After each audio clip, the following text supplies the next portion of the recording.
Assalamualaikum warahmatullahi wabarakatuh. Alhamdulillah,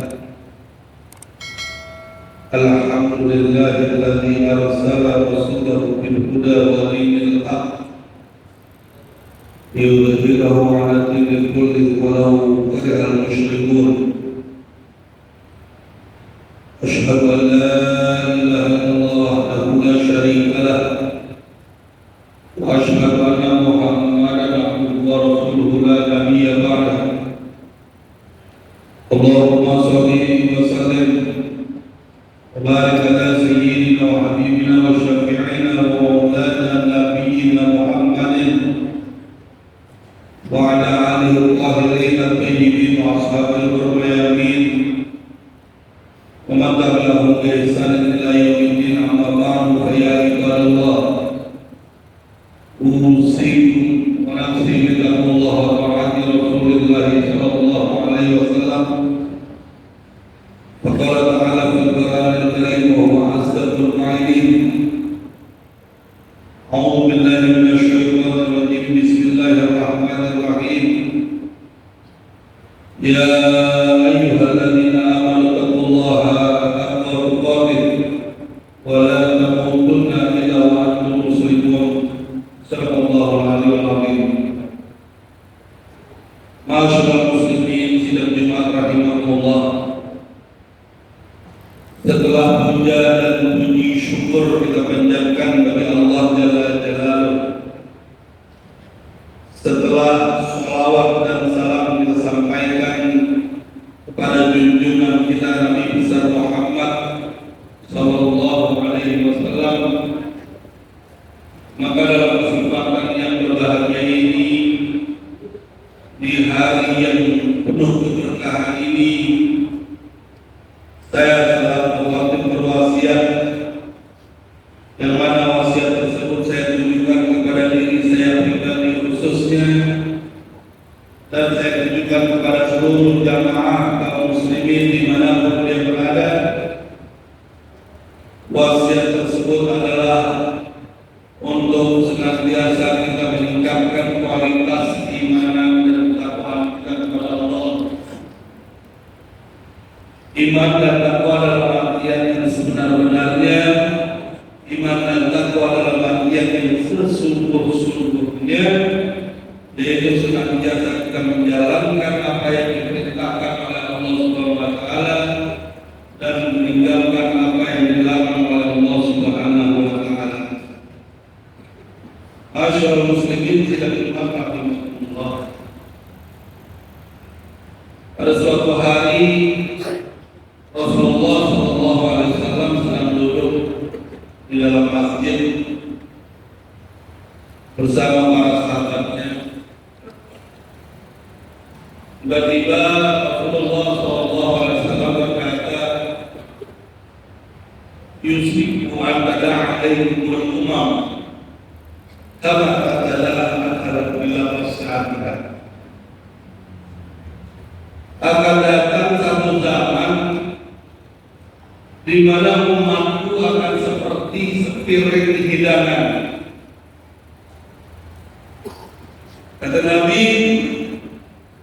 akan datang satu zaman umatku akan seperti sepiring hidangan.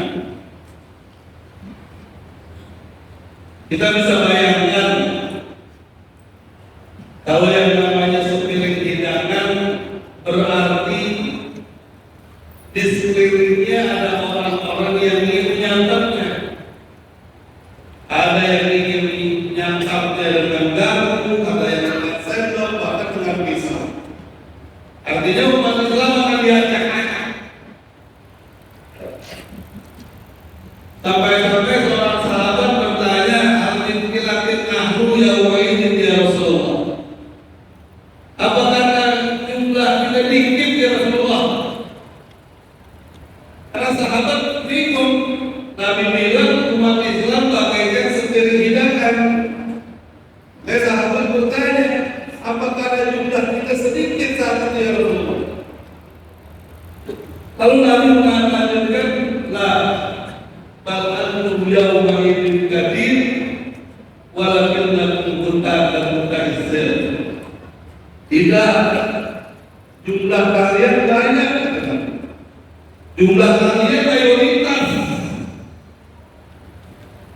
Tapi banyaknya kalian kemudaisir bagaikan buih yang ada di atas lautan. Sekali lagi Nabi memakan kita umat Islam bagaikan buih yang ada di atas lautan.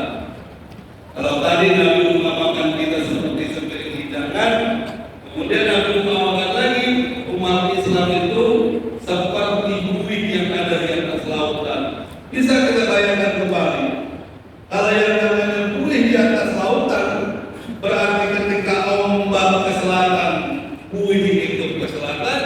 Ketika ombak ke utara, buih ikut ke utara.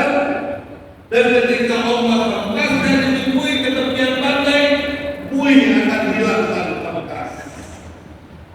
Itu kondisi umat Islam. Dan pada saat itu kata Nabi, ketika umat Islam sudah seperti sepiring hidangan, seperti busa yang ada di atas lautan, kata Nabi, wa sayati Allah min suduri aduwwikum wal mahabata minhum wa yakfanna fi qulubihim al-wahn wa ma wahn ya Rasulullah qala hubbud dunya wa karahiyatul maut.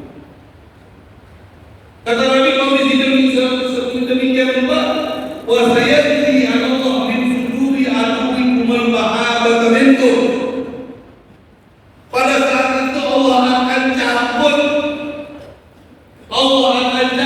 kewibawaan umat Islam. Allah akan angkat keberaniannya umat Islam. Wa yaktifanna bi qulubihim wahad. Lalu Allah Ta'ala dalam menghadap umat Islam itu satu penyakit yang bernama al-wahdan. Sahabat bertanya, wa mal-wahdan ya Rasulullah? Penyakit apa itu wahdan ya Rasulullah? Kata Nabi, hubbud dunya wa karahiyatul maut. Cinta dunia dan takut akan kematian. Pertanyaannya, apa yang menyebabkan umat Islam sampai Allah letakkan di dalam dada kita penyakit al-wahdan? Kenapa Nabi mengumpamakan kita seperti sepiring hidangan? Kenapa Nabi mengumpamakan kita seperti buih yang ada di atas lautan? Dan kenapa Allah cabut kewibawaan kita, keberanian kita, lalu Allah taruh di dalam diri kita penyakit al-wahdan? Jawabnya karena hukum dunia bakalan yang terlalu, karena kita cinta dunia dan takut akan kematian. Lalu timbul pertanyaan lagi, kenapa kita takut mati dan cinta dunia? Karena kita sudah meninggalkan Al-Quran. Kita sudah meninggalkan Al-Quran dan Sunnah. Umat Islam yang paling banyak, yang paling mayoritas, tapi sudah mulai banyak yang meninggalkan Al-Quran. Jangankan untuk mempelajari Al-Quran, jangankan untuk mengamalkan isi Al-Quran, membacanya saja sudah banyak orang-orang yang meninggalkannya. Orang-orang lebih banyak asyik dengan handphonenya, dengan media sosialnya, melihat TikTok, melihat Facebook dan lain sebagainya. Asyik dengan handphonenya sampai dia lupakan Al-Quran. Gak sempat lagi membaca Al-Quran, walaupun hanya satu ayat mungkin di waktu subuh atau waktu maghrib.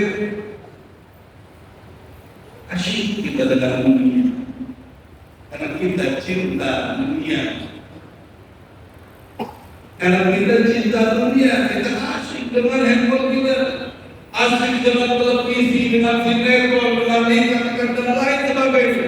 Asyik kita. Akhirnya kita melupakan Al-Quran, bahkan kita tinggalkan Al-Quran. Tuhan. Kita tinggalkan semua syariat Islam. Syariat Islam sudah mulai banyak ditinggalkan. Sunnah-sunnah sudah mulai banyak ditinggalkan. Bahkan ada segelintir orang yang mengatakan kalau bicara tentang sunnah, dia katakan apa? Itu kan sunnah.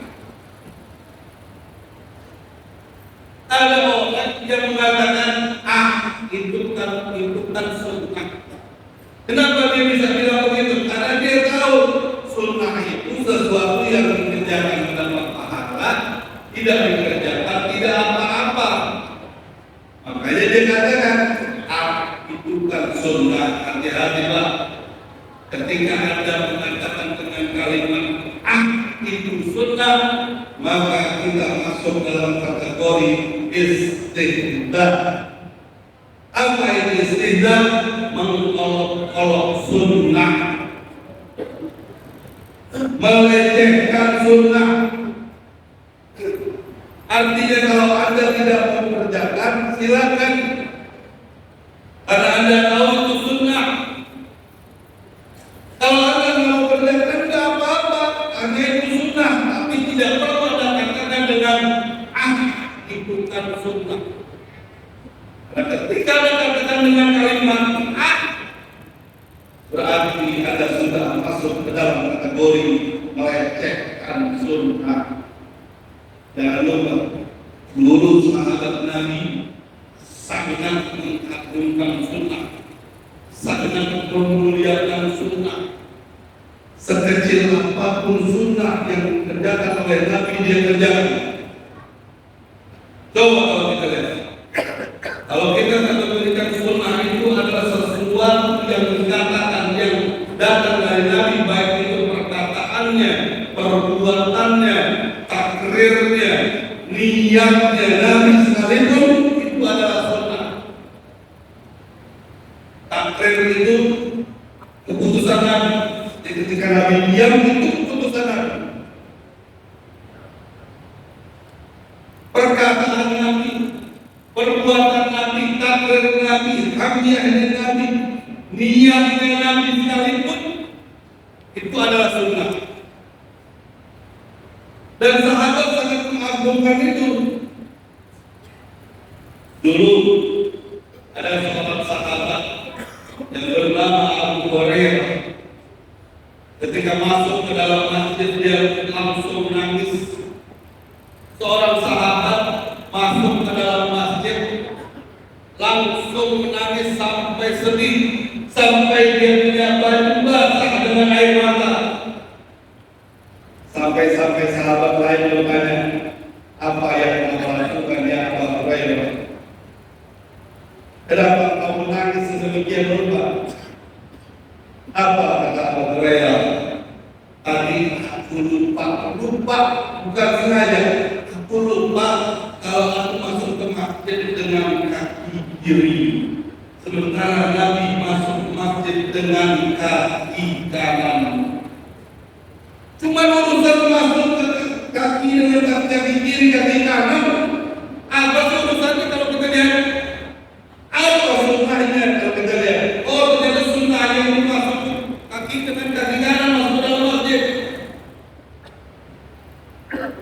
Kita mungkin menganggap itu persoalan kecil, nggak ada manfaatnya, dan nggak ada pula gunanya, nggak ada dampaknya. Kalau kita masuk dalam kaki kiri itu nggak ada dampaknya dalam hidup kita. Betul.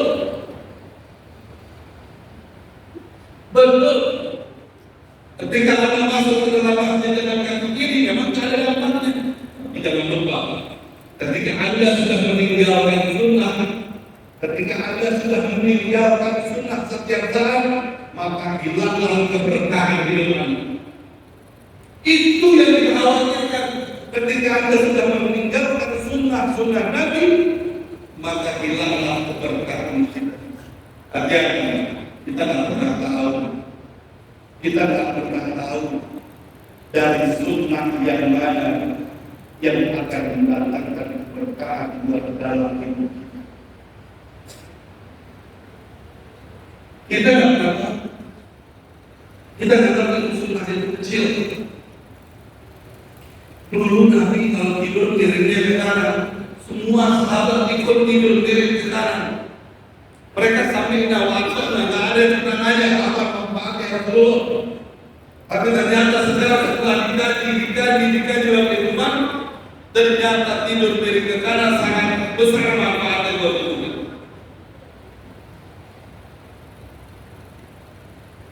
Dulu semua sahabat ikut apa yang berbuat Nabi. Gak perlu bertanya, Nabi nawakal. Itu sunnah. Seperti itu kan? Manfaatnya tidur miring ke kanan. Apa sih yang negatifnya apa sih? Banyak sunnah yang kecil yang mungkin kita anggap itu kan biasa-biasa. Itu kan cuma sekedar sunnah biasa, tidak ada manfaatnya. Betul. Khawatir ketika Anda tinggalkan itu terus, bahkan Anda lecehkan itu sunnah, Anda katakan itu cuma sunnah, hati-hati hilang yang berkaitan dalam hidup. Hilangnya keberkahan dalam hidup kita, itu yang paling kita takutkan. Makanya, mulai hari ini, ayo kita tanamkan cinta kita kepada Al-Quran dan cinta kepada surah. Al-Quran jangan hanya jadi pajangan saja. Al-Quran jangan hanya jadi hiasan di rumah saja, tapi dibaca. Kalau sudah bisa dibaca, dipelajari, diamalkan. Itu penting buat kita. Ini yang bisa menolong kita. Baca Al-Quran, karena itu akan menjadi syafaat buat kita di hari kiamat nanti. Itu kata Nabi. Nabi kita baca Al-Quran, baca. Nabi juga suruh baca Al-Quran. Baca Al-Quran, karena itu akan menjadi syafaat buat kita di hari kiamat nanti. Baik, baca Quran. Gak usah kita sibuk dengan handphone kita. Gak usah kita sibuk dengan TikTok, dengan media sosial yang begitu banyak di negeri ini. Gak usah baca Al-Quran. Walaupun hadis maghrib kita baca, habis subuh kita baca, atau setiap habis sholat di rumah kita baca. Baca Al-Quran terus kita baca. Itu yang akan menolong kita di hari kiamat. Begitu juga sunnah, amalkan sunnah, jalankan sunnah sekecil apapun kita bisa. Sekecil apapun, walau hanya dengan minum sambil duduk, walaupun dengan hanya menutup ketika muak, walaupun sunnah yang kecil sekalipun, kerjakan. Kerjakan itu sunnah. Apalagi tadi kita katakan sunnah itu kalau kita kerjakan dapat pahala. Kalau setiap sunnah kita kerjakan yang kecil-kecil, itu akan menambah pahala kita. Itu akan menambah pahala kita makin banyak. Walaupun dari sunnah yang kecil. Jangan pernah kita tinggalkan sunnah, jangan pernah kita lecehkan sunnah. Jangan kita mengolok-olok sunnah. Kerjakan. Kalau memang tak kita kerjakan, tinggalkan. Tak usah kerjakan. Ada yang mau kerjakan itu sunnah, silakan. Jangan pernah tinggalkan. Jangan pernah lecehkan. Itu aja. Sekarang mungkin buat kita adalah baca Al-Quran, pelajari Al-Quran, amalkan itu Al-Quran. Itu juga jalankan itu sunnah, amalkan itu sunnah. Insya Allah, kalau dua itu senantiasa kita jalankan, maka Allah akan meninggikan derajat. Allah akan meninggikan derajat umat Islam. Insya Allah. Mudah-mudahan Allah berikan kita kekuatan iman atau senantiasa menjalankan membaca Al-Quran dan sunnah Nabi Sallallahu Alaihi Wasallam. Barakallahu fiikum bil Quran azim wa nafa'ani wa iyyakum bima fihi min ayati wa dzikril hakim. Aqulu qawli hadza fastaghfirullah li wa lakum wa li sa'iril muslimin wal muslimat fastaghfiruh innahu huwal ghafurur rahim.